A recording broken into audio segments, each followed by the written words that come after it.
Hello everyone, my name is Hedvika Hrabalková and I work as a project manager in NGO Pelican in Czech Republic. And since we are part of the SchoolinHUB European project, today I will be delivering you a presentation of Module 5, Cultural Awareness. We can start with the table of contents. This module is divided into 3 units. First is the exploring cultural identity and bias. The second one is celebrating cultural diversity. And the third is anti-discrimination and inclusion strategies. We can start with a brief introduction about this module, and it introduces as the concept of cultural awareness and emphasize its importance in inclusive and equitable education. The participants will explore their own cultural identities, reflect on bias and stereotypes, and gain tools to celebrate diversity and implement anti-discrimination strategies in their own classroom. This module specifically includes practical examples such as interactive activities to help teachers create safe and responsive environments for children with migrant backgrounds. The main objectives of this module are to explore cultural identity, to increase awareness of implicit and explicit bias, to develop inclusive practices to promote diversity and equity, and last but not least, strengthens teachers' ability to create culturally responsive and inclusive classroom, which supports all learners regardless on their cultural or linguistic background.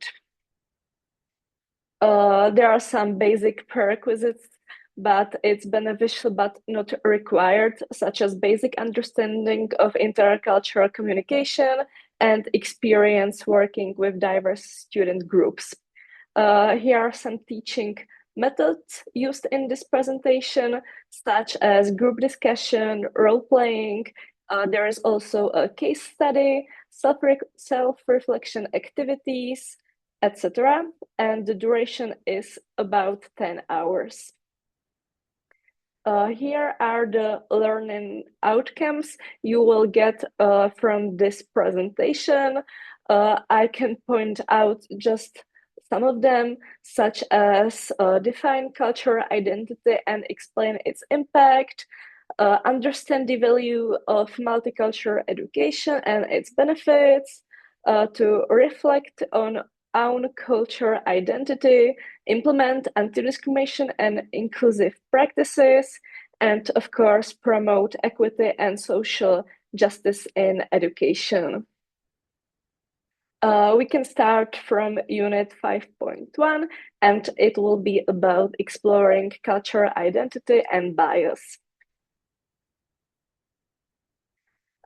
Understanding cultural identity, we can start from the definition of cultural identity, and it is the complex combination of factors that shape who we are and how we connect with the rest of the world.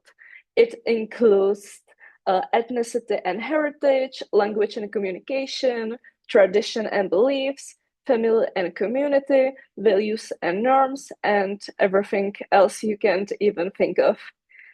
Understanding this helps us appreciate diversity and communicate more effectively across all the cultures. How identity shapes behavior? Well, cultural identity deeply influences how individuals express themselves and understand others. Let me give you some example. Some cultures value direct communication and explicit feedback, but other countries and cultures rely on indirect hints and reading between the lines.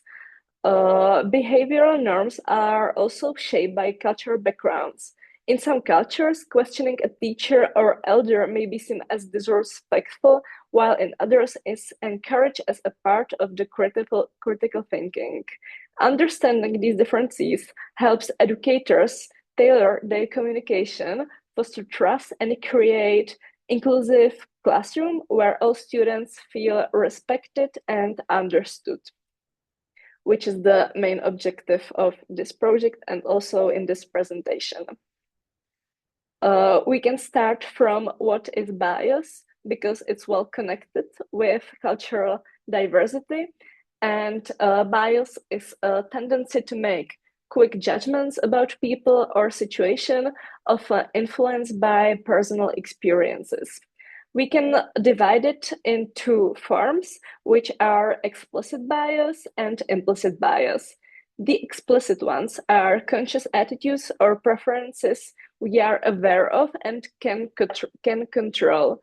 So it's something we are aware of. And about implicit bias, it's unconscious, automatic judgments shaped by stereotypes and past experiencing, often influencing decisions without us realizing it. It's important to say that everyone has biases. It's how our brain processes information, but if left unchecked, they can lead to unfair treatment and missed opportunities for understanding.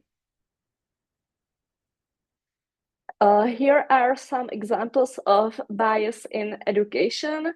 We can start from the first one, which is assuming students with limited language skills are less intelligent, or expecting boys to excel in math and girls to excel in reading.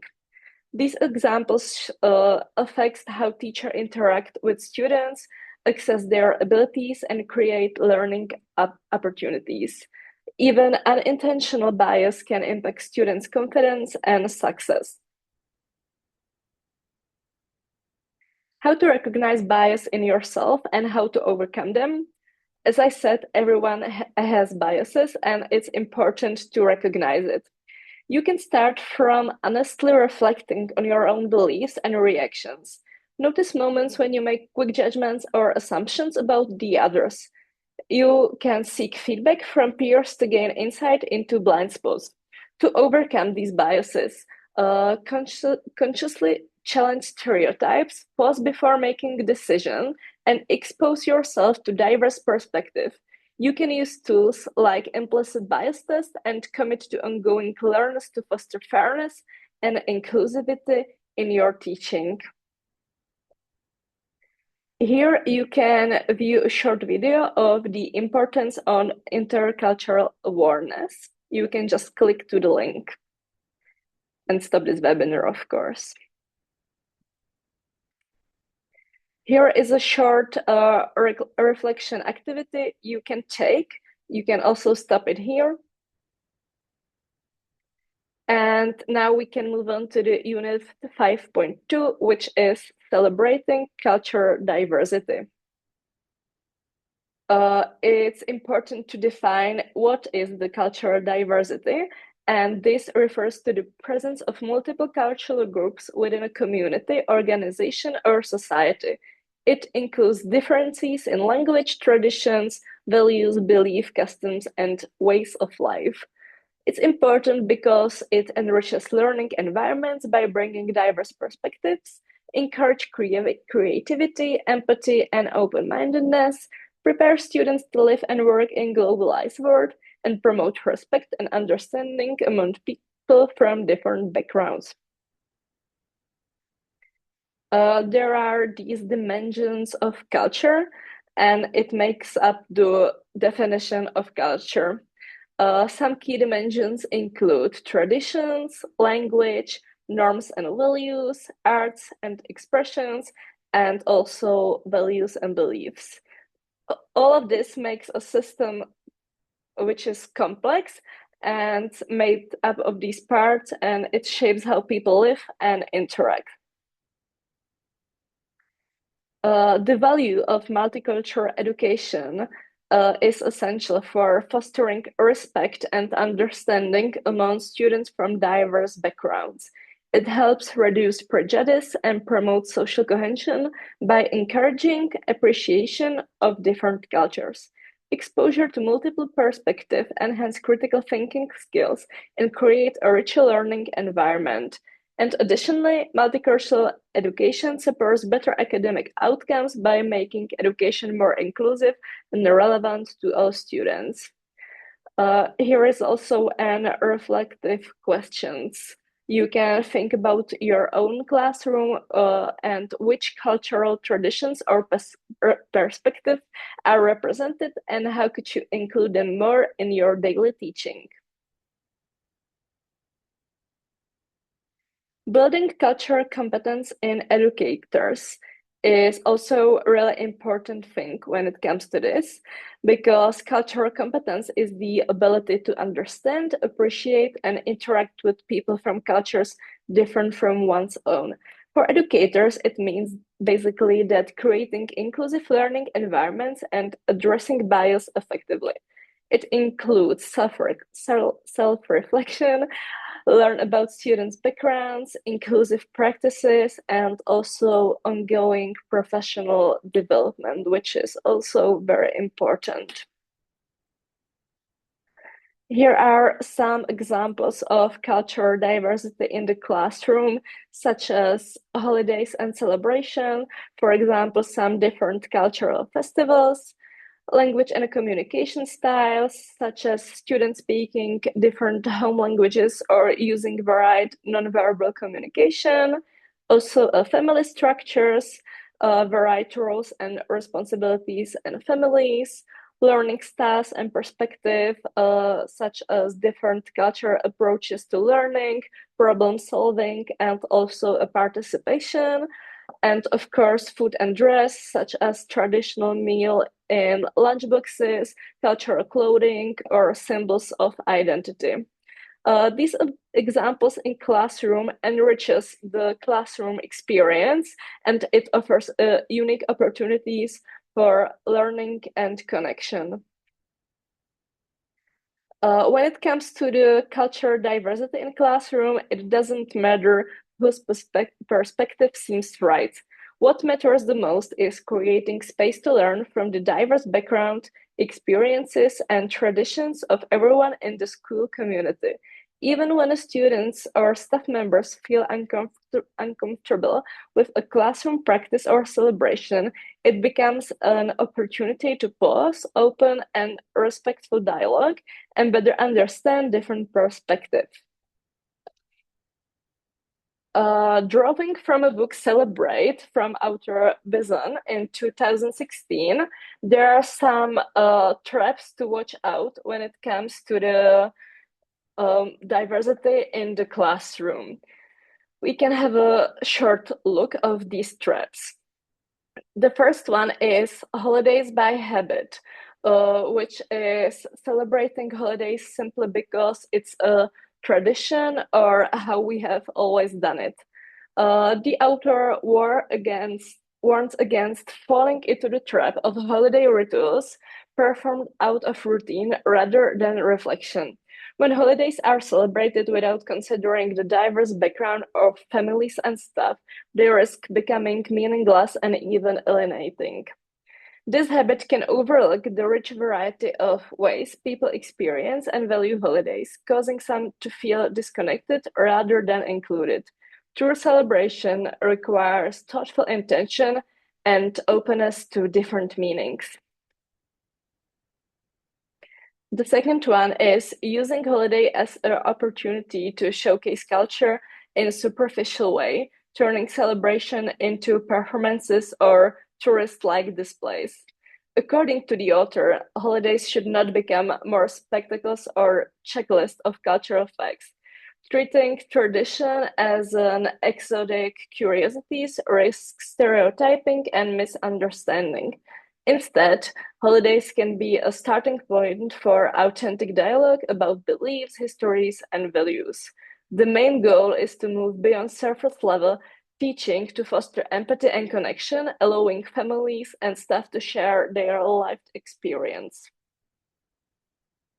The third trap is renaming holidays to make them seem more inclusive while keeping the same activities and messages. The author highlights the superficial changes, such as renaming Christmas party to winter celebration, which don't automatically create an inclusion. Without re-examining the activities and who they represent, families whose traditions aren't reflected may still feel excluded. Genuine inclusion requires engaging with the meanings behind celebration and adapting practices so all participants can feel seen and valued. The fourth trap is failing to include or accommodate children whose families' beliefs prevent them from joining certain holiday activities. The author emphasized that exclusion, whether intentional or accidental, can alienate children and undermine their sense of belonging. Respecting family beliefs means finding creative ways for all children to participate in meaningful ways of providing alternative without singling anyone out. This fosters respect for diversity and support emotional safety for every child. And the last one is just saying no, which means avoiding holiday celebration entirely out of fear of causing discomfort or conflict. It may seem easier to skip holidays, but the author warns this denies valuable opportunities to learn from differences. Holidays are rich with potential to build bridges between families and staff, create dialogue, and develop shared sense of community. Facing the complexity with openness can transform holidays into moments of connections and growth rather than the division. As I said, holidays offer more than tradition. It's opportunities to learn, listen, and grow together. The main takeaways from this are to move beyond habits and surface celebration to truly understand diverse perspective. Approach these differences with curiosity, but no judgment or avoidance. Also create inclusive spaces where all families and children feel respected and valued, and use holidays as moments to build empathy, strengthen community bonds, and celebrate shared humanity. Here you can also find an reflective questions, which is how can we move beyond habit and avoidance to create holiday celebration that truly include and honor everyone's story? You can answer it on your own. And we can move on to the last section, which is unit 5.3, and it's about anti-discrimination and inclusion strategies. It's important to understand of the anti-discrimination and inclusion in education. So this unit focuses of understanding these forms and learning how to foster inclusive environments. Promoting anti-discrimination and inclusion is essential for equitable education, and it helps prepare students to live and work in diverse societies. This unit will explore practical strategies to recognize, prevent, and address discrimination while promoting respect and belonging.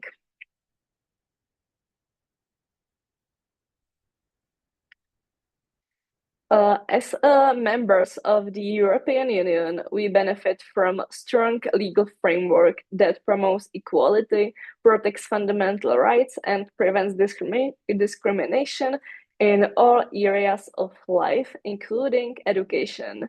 The EU has adopted key directives and policies, such as Racial Equality Directive and the Employment Equality Directive, to ensure that every individual, regardless of their background, is treated with fairness and respect. These laws provide a shared foundation for creating inclusive classrooms and educational environments across all member states.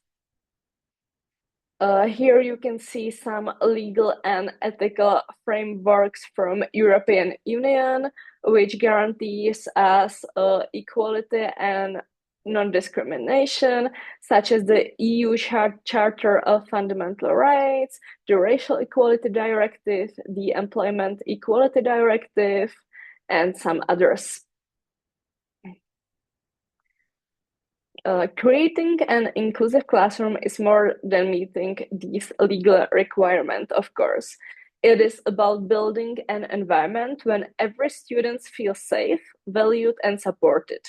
Anti-discrimination and inclusion strategies help teachers address diverse needs, reduce barriers to learning, and foster a sense of belonging for all learners. Here are some classroom actions for the inclusive classroom, and it can be differentiated instructions such as adapting teaching methods to students' needs and learning styles, culturally responsive pedagogy to include diverse perspectives and voices in lessons. Here you can also see some examples of these actions. Also, accessible assessment to offer multiple ways to show understanding, oral, written, and visual. Also, an inclusive language and communications to use neutral, respectful language, and classroom climate and rules. Co-create classroom norms with students to promote respect and cooperation. Here you can find a case study welcoming refugee students, which I will tell you now. It is about a primary school in European Union country, which receives free refugee students from different cultural backgrounds from Syria, Afghanistan, and Eritrea. They do not speak the local language and have experienced trauma. Teacher and students need to adapt teaching and communication while ensuring these children feel safe, respected, and included. The main objective of this case study is to demonstrate how teachers can integrate cultural awareness, celebrate diversity, and apply anti-discrimination strategies when welcoming refugee or children with migrant background into a classroom. The problem is how to overcome language barriers, how to address stereotypes and prevent bullying, and how to integrate these students socially and academically. Here you can also find 4 questions to have an open discussion.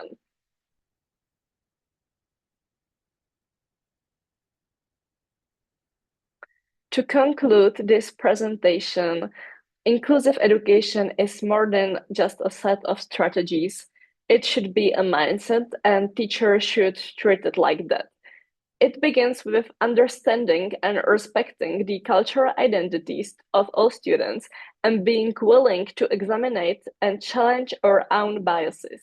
Thoughtful celebration of cultural diversity allows us to connect students' experiences to learning in meaningful ways, while anti-discrimination and inclusion strategies ensure that these values are translated into a daily classroom practice.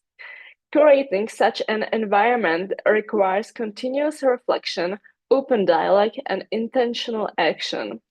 When we commit to these principles, we build a classroom that are safe, respectful, and empowering, giving every student the opportunity to grow and thrive. Here are some references which were used in this presentation, and also some tips to further reading to deepen the knowledge of this module specifically. At the end of this presentation, there is also an assessment test you can use, and it's contained of 10 questions with correct answers. Thank you all for listening, and I hope it was useful and you will use it in your work. Thank you and have a nice day.